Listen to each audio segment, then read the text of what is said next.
So our opinion makers who are defenders of democracy, or then they're talking about administrative efficiency, do you think that these people can make a serious dent without having an independent, serious worldview to back all of these things? No, absolutely not. Absolutely not. They play a very, very important role in the machine. They are the Consequences. machine. They're cogs, and cogs are important. But I do think that on the highest echelon of things need to be more philosophical. Things need to be more ideological. The people who move and shake society and really push cultures in certain directions, right? They're almost always philosophical minded. If you look at America, George Soros, Peter Thiel, Charles Koch, Elon Musk, pretty much all pretty philosophically inclined. Go in some detail. Charles Koch is pretty much a day one Austrian school libertarian gooner. Like, the biggest libertarian think tank in the world, the Cato Institute. He made it. He funded it. Imagine you want private enterprise to be deregulated so bad that you spend billions of dollars essentially creating a new libertarian ideology to make that possible. The modern conception of libertarianism all is downstream from the work Charles Koch did. Peter Thiel was the first of the Silicon Valley boys to say that I'm going to put my cards behind Trump. But in 2016, he was the guy who spearheaded Silicon Valley's move to the right. He put Vance up. You look at historically what Peter Thiel has been up to. Peter Thiel is a philosophy graduate who studied under René Girard, who's one of the greatest philosophers of the second half of the 20th century. And he's written some serious essays as well. I read some of them. The entire neo-right is a Peter Thiel creation.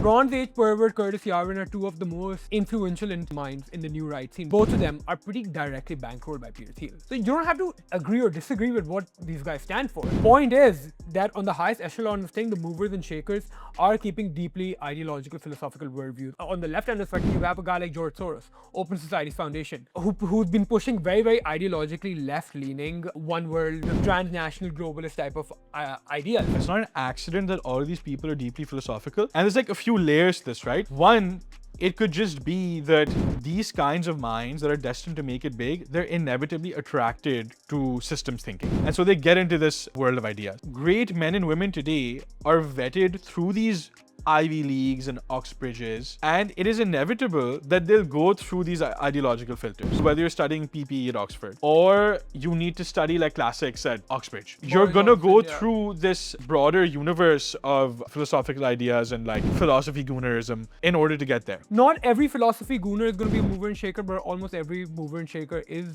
tangentially or is deeply a philosophy gooner. Because like you were talking about, to have a post-political imagination, you need to be able to reckon with things on first principles, and nothing teaches you how to reckon with first principles the way philosophy does.